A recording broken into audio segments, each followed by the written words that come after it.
আসসালামু আলাইকুম। আজকে আমরা দেখব কিভাবে আপনি সফটওয়্যারের মাধ্যমে পারচেজ রিটার্ন এন্ট্রি করবেন। তো শুরুতে আমরা কোম্পানিটা লগইন করে নিচ্ছি। আমরা যে কোম্পানিতে ট্রেনিং করছি, ইউজার এবং পাসওয়ার্ড দিয়ে লগইন করে নিচ্ছি। শুরুতে আমরা চলে যাব হচ্ছে ভাউচারে। ভাউচার থেকে হচ্ছে আমরা ডান পাশে যদি একটু খেয়াল করে দেখি, পেমেন্টের অ্যারোতে যদি ক্লিক করি, এখানে আমরা ডেবিট নোট নামে একটা অপশন পাবো। ডেবিট নোট যদি আপনাদের এখানে এনাবল না থাকে সেক্ষেত্রে আদার্স ভাউচার থেকেও আপনি খুঁজে পাবেন ডেবিট নোট। দুইভাবে যে কোনো জায়গা থেকে আপনি সিলেক্ট করতে পারেন। তো শুরুতেই হচ্ছে আমরা এখানে পার্টি সিলেক্ট করব। এখানে ডেবিট নোট হচ্ছে পারচেজ রিটার্ন বোঝাচ্ছে। আপনি চাইলে ডেবিট নোটের নেমটাকে আপনি চেঞ্জ করে এখানে পারচেজ রিটার্ন করতে পারবেন, কোনো প্রবলেম নেই। তো আমরা হচ্ছে এখানে পার্টি সিলেক্ট করব কোন সাপ্লায়ার কাছে আমরা প্রোডাক্ট পারচেজ করেছিলাম, সে কোন প্রোডাক্ট আমরা তাকে রিটার্ন করব, সে আমাদেরকে হচ্ছে সেই সাপ্লায়ার সিলেক্ট করে নিতে হবে। ফার্স্টে আমরা সাপ্লায়ার সিলেক্ট করে নিলাম। এখানে ট্র্যাকিং নাম্বার নট অ্যাপ্লিকেবল হবে। ক্যারিয়ার অ্যাজ আ নেম বা কাকে দিয়ে আপনি রিটার্ন করাচ্ছেন বা কে সেই প্রোডাক্টটা ক্যারি করে নিয়ে যেছে তার নাম দিতে পারেন বা কোনো এজেন্ট থাকলে দিতে পারেন। বিল অফ লেডিং নাম্বার থাকলে দিতে পারেন। মোটর ভেহিকেল নাম্বার থাকলে দিতে পারেন। অরিজিনাল ইনভয়েস নাম্বার, সাপোজ আর ইনভয়েস নাম্বার ছিল 001, PI 001 ছিল ইনভয়েস নাম্বার, আমরা দিয়ে দিলাম। এটা 1 জুলাই 23 ছিল। তো এখানে supplier address, phone number, mail details থাকলে আপনি দিতে পারেন। এখানে হচ্ছে আমরা র মেটেরিয়াল পারচেজ করেছিলাম, তো র মেটেরিয়াল লেজার হবে। এখানে কস্ট সেন্টার বা প্রজেক্ট চাচ্ছে, সেটা যদি আপনার কোনো প্রজেক্ট বা ফ্যাক্টরি বা অফিসের জন্য হয় সেটা আপনি এখান থেকে সিলেক্ট করে দিবেন। তারপর আসছে হচ্ছে আমরা কি প্রোডাক্ট রিটার্ন করব। আমরা লাস্ট টাইম হচ্ছে আটা বা এখানে র মেটেরিয়াল অনেকগুলো প্রোডাক্ট পারচেজ করেছিলাম, তার মধ্যে হচ্ছে আটা হচ্ছে আমরা 1000 কেজি পারচেজ করলাম। তো এখান থেকে হচ্ছে আমরা 100 কেজি রিটার্ন করব। সেটা হয়তো বা এক্সপায়ার হয়ে গেছে প্রোডাক্ট বা কোয়ালিটি সেটা যেটা আমরা চেয়েছিলাম সেই কোয়ালিটি প্রোডাক্ট দিতে পারে নাই। তো আমরা আটা সিলেক্ট করে নিলাম। এখানে কোনো ট্র্যাকিং নাম্বার হবে না, not applicable. List of order number, not applicable. তারপর আসছে গোডাউন। আপনি পারচেজ করে যে গোডাউনে প্রোডাক্টটা দেখাইছেন সেই গোডাউন থেকে আমরা আউট করে দিব। আমরা যে স্পেস বার দিই সেটা দেখাচ্ছে হচ্ছে ফ্যাক্টরিতে 1000 কেজি রয়ে গেছে। তাহলে আমরা ফ্যাক্টরি থেকে 100 কেজি আউট করে দিব। ফ্যাক্টরি সিলেক্ট করে দিলাম, কোয়ান্টিটি 100। আমরা রেটটা অটোমেটিক নিয়ে নিবে যে রেটে আমরা পারচেজ করেছিলাম। Then enter, enter.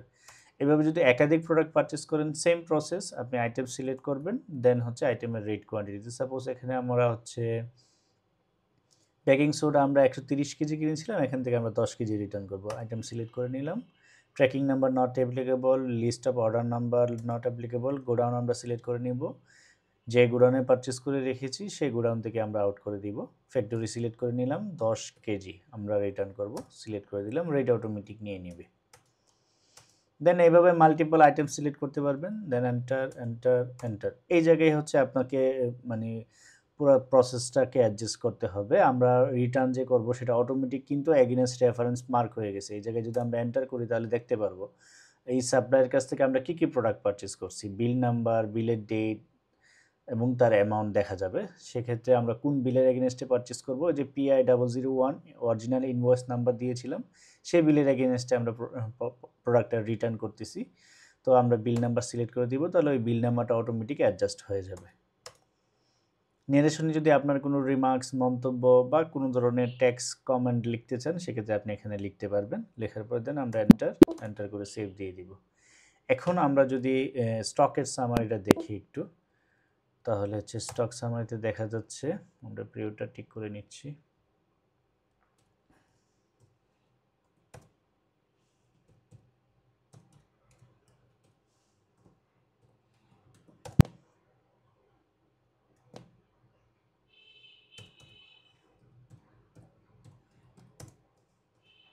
ছয় 24। এখানে আমরা যদি স্টক আইটেম ওয়াইজে ক্লিক করি দেখা যাচ্ছে আমরা হচ্ছে আটা 1000 কেজি ছিল, এখন 900 কেজি দেখাচ্ছে। ক্লোজিং ব্যালেন্সে 900 কেজি দেখাচ্ছে। এবং বেকিং সোডা আমরা হচ্ছে 130 কেজি ছিল আমাদের কাছে, এখন 120 কেজি দেখাচ্ছে, কারণ আমরা 10 কেজি রিটার্ন করেছি। আর হচ্ছে আটা হচ্ছে 100 কেজি রিটার্ন করেছি। এখন আমরা যদি আরও ডিটেলস দেখতে চাই সেক্ষেত্রে আমরা প্রথমত হচ্ছে সাপ্লায়ার লেজার আমরা দেখতে পারি। সেক্ষেত্রে অ্যাকাউন্টস বুকতে হচ্ছে আমরা যদি লেজারে যাই, এখান থেকে হচ্ছে আমরা যদি সাপ্লায়ার 1 সিলেক্ট করি তাহলে আমরা ডিটেলস দেখতে পারবো কত টাকার প্রোডাক্ট পারচেস করেছিলাম, কত টাকা ওনাকে পেমেন্ট করেছি, দেন হচ্ছে রিটার্ন কত টাকা করেছি। বা কত টাকার প্রোডাক্ট রিটার্ন করেছি সেক্ষেত্রে দেখতে পারবো। এটাকে যদি আমরা আরও ডিটেলস দেখতে চাই, বিল ওয়াইসের ডান পাশে এরো কি আছে, এখানে ডিটেলসে যদি ক্লিক করেন ডিটেলস দেখা যাবে, অথবা এখান থেকে ডিটেলস না আসলে আপনি কনফিগারে ক্লিক করে এখানে ডিটেলস করতে পারবেন, বিল ওয়াইজ ডিটেলস ইয়েস করে দিতে পারবেন, ইনভেন্টরি ডিটেলস দেখতে চাইলে ইয়েস করে দিবেন, শো মোড অফ পেমেন্টও ইয়েস করতে পারবেন, এডিশনাল ব্যাঙ্ক ডিটেলসও দেখতে চাইলে ইয়েস করে দিবেন, কস্ট সেন্টার দেখতে চাইলে ইয়েস করে দিবেন, ভাউচারটা কে এন্ট্রি দিয়েছে সেটা দেখতে চাইলে সেটাও ইয়েস করে দিবেন। দেন আমরা যদি সেভ দিই তাহলে হচ্ছে আমরা দেখতে পারবো হচ্ছে পারচেস কী করেছিলাম, কী প্রোডাক্ট, দেন হচ্ছে পেমেন্ট করেছিলাম কত টাকা বা কিসের এগেনস্টে পেমেন্ট করেছিলাম, কে এন্ট্রি দিয়েছিল বা চেক নাম্বার কত, ডিটেলসগুলো দেখা যাচ্ছে। আবার হচ্ছে এখানে আমরা ডেবিট নোট করেছিলাম যেটা হচ্ছে পারচেস রিটার্ন, এটা কী প্রোডাক্ট রিটার্ন করেছি, আপনার কস্ট সেন্টার কি, সেটার আইটেমের কত কোয়ান্টিটি আমরা রিটার্ন করেছি সেই ডিটেলসটা এখানে দেখাচ্ছে, এবং কোন বিলের এগেনস্টে আমরা প্রোডাক্ট রিটার্ন করেছি সেটাও দেখাচ্ছে, এবং কে ভাউচার ইনপুট দিয়েছে সেটাও দেখাচ্ছে। তো আজকে এই পর্যন্তই ছিল, ধন্যবাদ সবাইকে, আসসালামু আলাইকুম।